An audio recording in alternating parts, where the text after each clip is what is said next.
5-4 in service, starting mileage 6428, 6428. Detectives Perkins and Walter. The police recorder, Don Reed. Central District Patrol, tour of duty, 6 p.m. to 2 a.m. on the Nightwatch. Check 5-4, mileage 6428, patrolling Central District, 6:04 p.m., starting Nightwatch. This is Don Reed. I'm a police recorder. The sounds you are listening to are real. This is a police car reporting in service for night duty. You will actually ride with this detective unit and follow the activities of the police officers in this car. You will watch and listen with me as the cases unfold. And as you listen, remember the people you hear are not actors, and all the voices and sounds are authentic. For this is Nightwatch. Nightwatch. For the first time through the medium of network radio, the actual on-the-scene report of your police force in action. There are no actors. There is no script. The investigations are recorded as they actually occur. Nightwatch, presented with the cooperation of the Police Department of Culver City, California. W.N. Hildebrand, Chief. We switch you to car 5-4, now on patrol, and to police recorder Don Reed.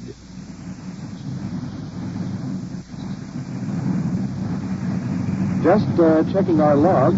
At 6:31 p.m. this date, we took a stolen car report and arranged transportation home for the victim. 7:32 p.m., assisted West Los Angeles police at the scene of a traffic accident. Cleared. 8:22 p.m.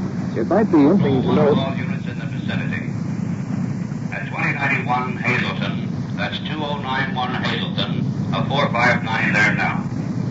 Unit 5-4 handle the call. Code 2. 5-4, Roger, we're rolling. Well, there's our call. And I reported 459. That means a burglar. A burglar is in the house and has been cited by some citizen or perhaps even the victim. We don't know. We have no further information on it. And we're taking off and moving as rapidly as conditions allow. Now, code 2, which we are running, means we just have our red light on. We're not using a siren for quite obvious reasons. We don't want to tip off our presence. Now, one thing in particular that I can feel as we're running in here on these last few seconds, I can feel the tension that has suddenly come over the car. I know I personally feel it. A moment ago, we were cruising along, the conversation was casual, and suddenly comes this call, a burglar, which in the terminology of the police department, of course, is a 459. We're coming into the area now where the burglar has been reported.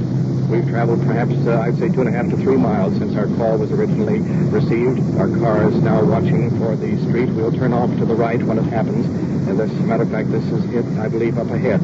Our red light has been turned off now. We're in second gear, slowing down.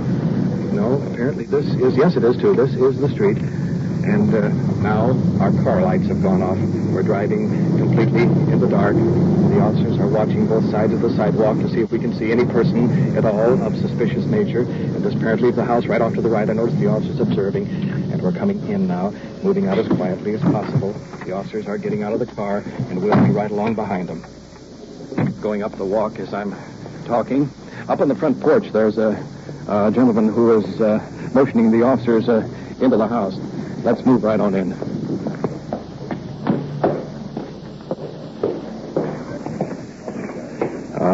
Standing across from me in the bedroom door is a middle-aged woman clutching a bathrobe to her throat and appears to be in a very highly nervous condition.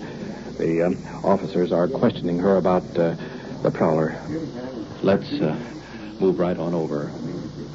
Whoever he was, he came in, and I went into the bathroom, and he was in this room, and I thought it was my daughter. And then I was in the bathroom, and he walked right in the bathroom, and I went to go out, and he gave me a shove.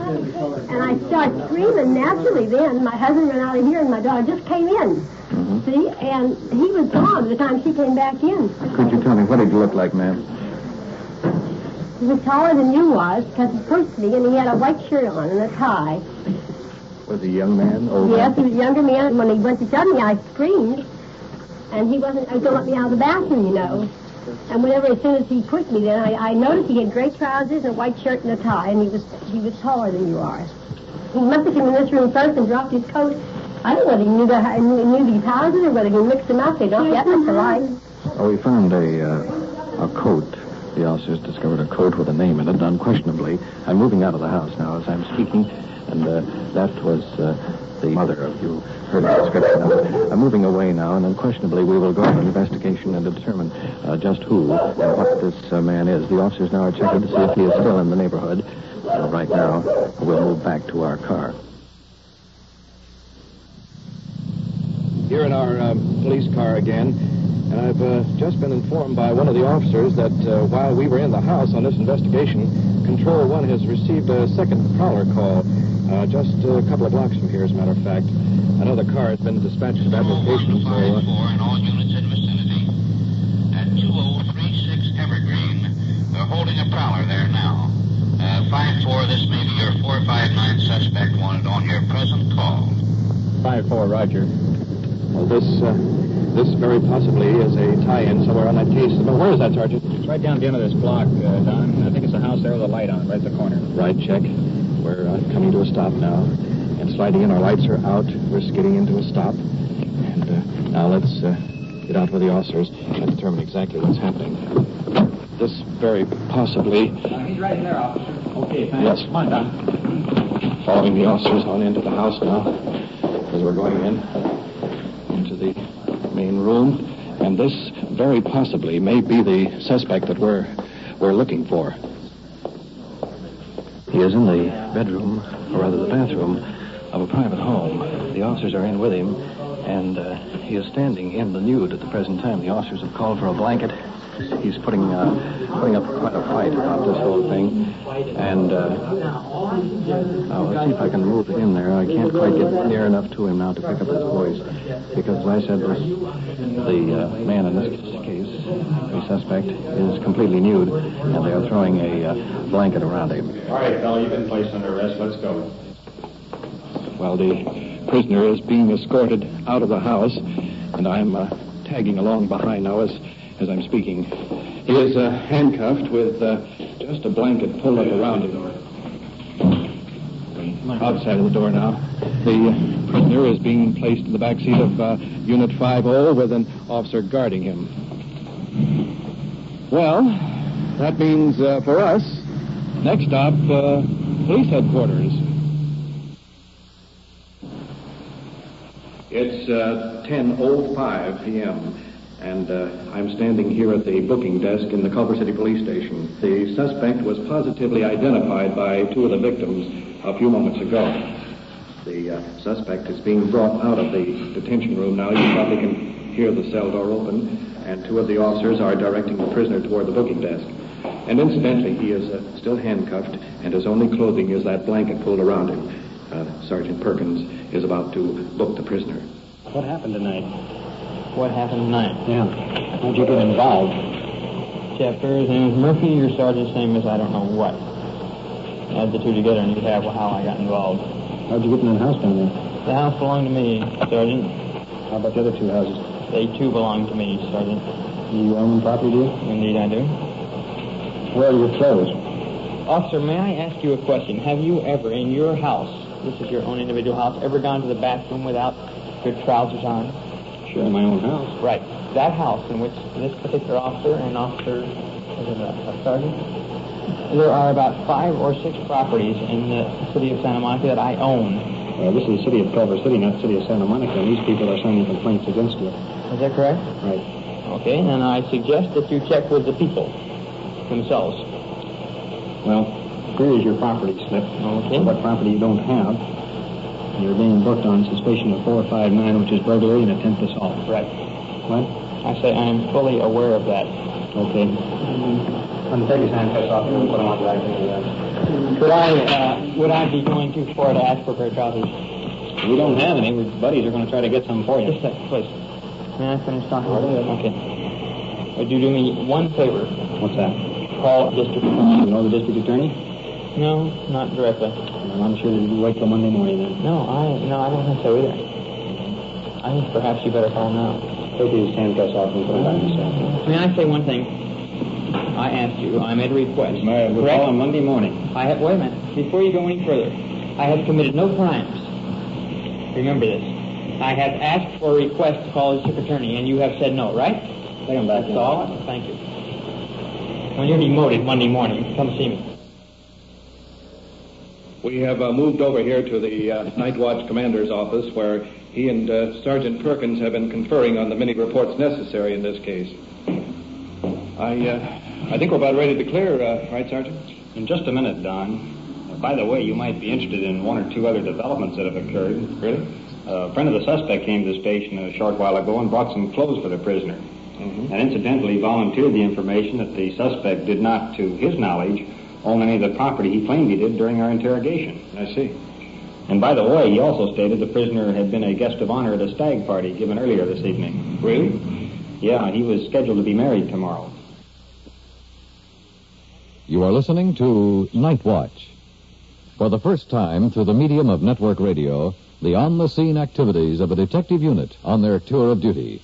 The people are not actors, and the voices and sounds are authentic. The investigations are recorded as they actually occur. And now to continue the action on Nightwatch, we return you to police recorder Don Reed on patrol in police car 5-4. It's well past midnight on the Night Watch, and I'm speaking from the Culver City Police Station. We've been out on patrol until a few moments ago when we were advised to report back to headquarters. Once again, we're returning to the office of the Chief of Detectives, Lieutenant Bob Conlon.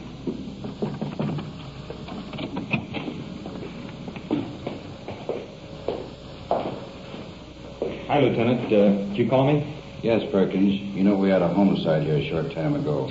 I'm working on another angle of the case, and we have two new witnesses. I want you to take their statements, then re-question the murder suspect. When you're finished, report back to me. Where are the witnesses? They're waiting in the next office. Right, Lieutenant.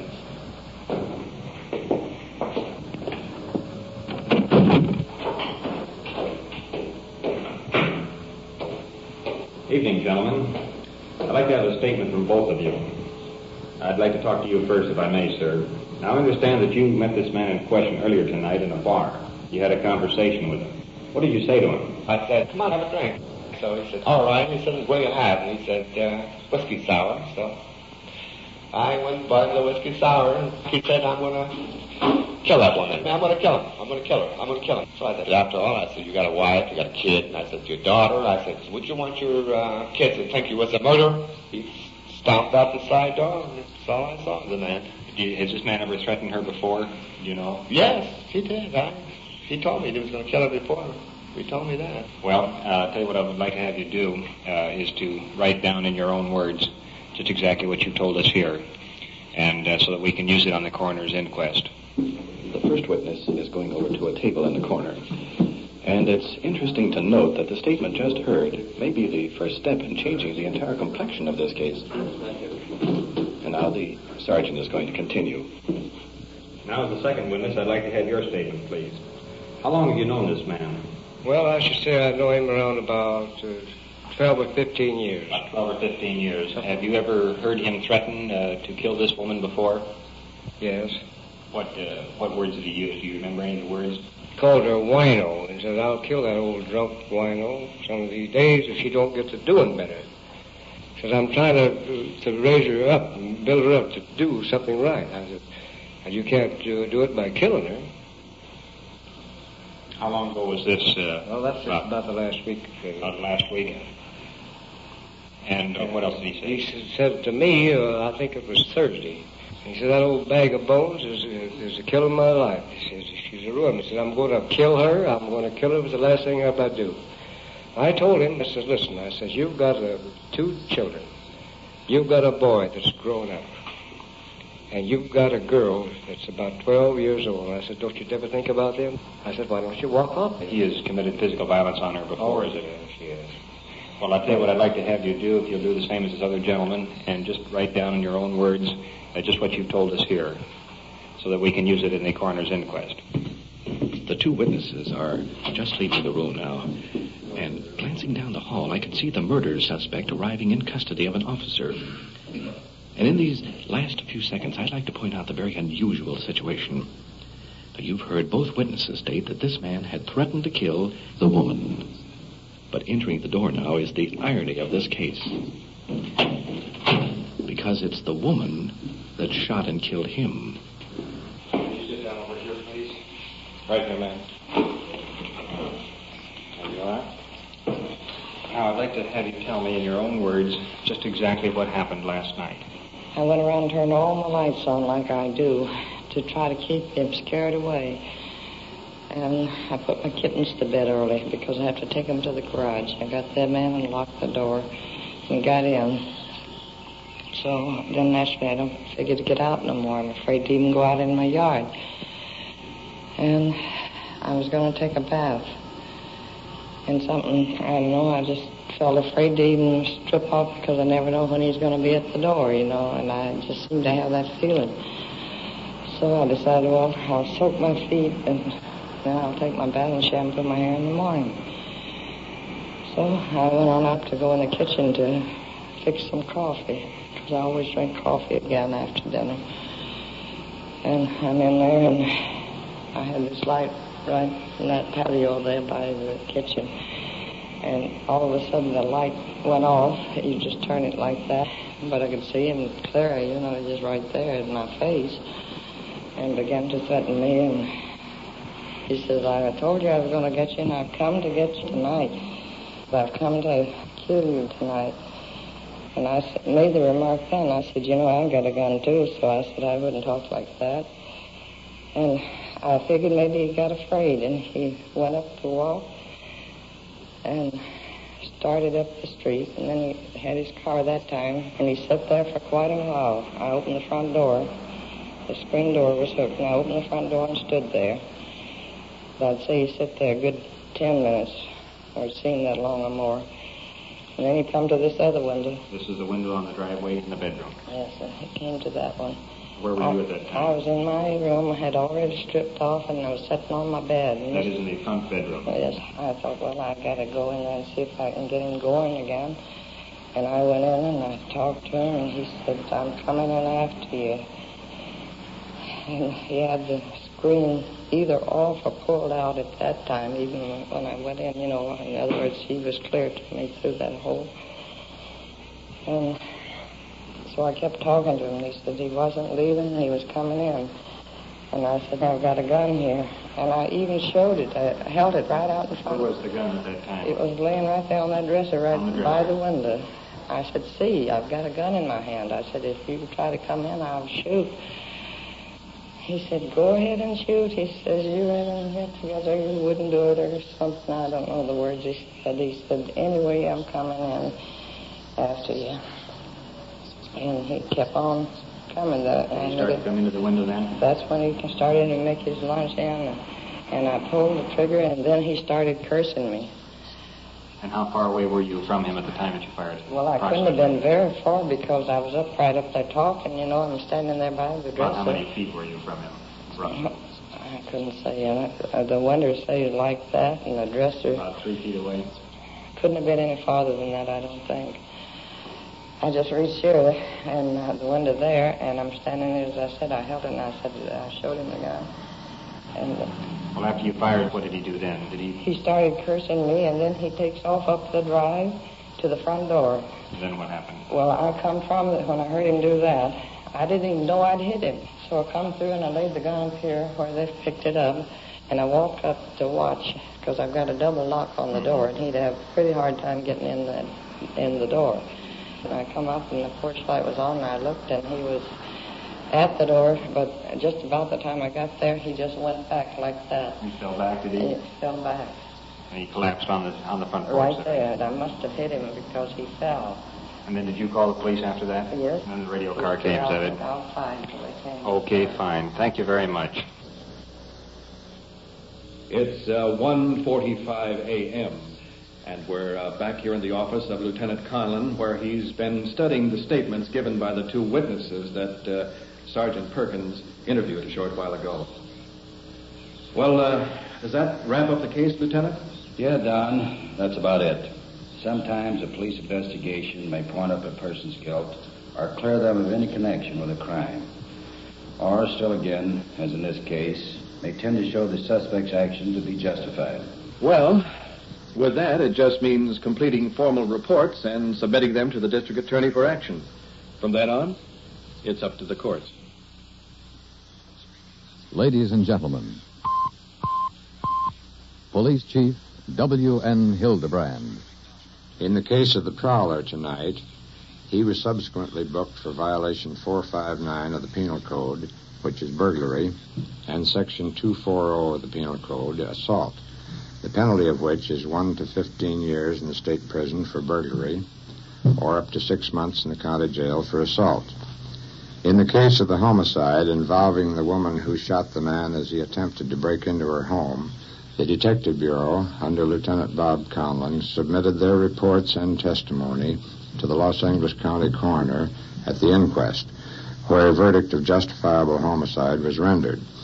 In turn, the suspect was released from custody. Over 100,000 people come through our city each week, making our city one of the most heavily populated in the state of California. My department is cooperating in bringing you the activities of the Nightwatch in the interest of public security.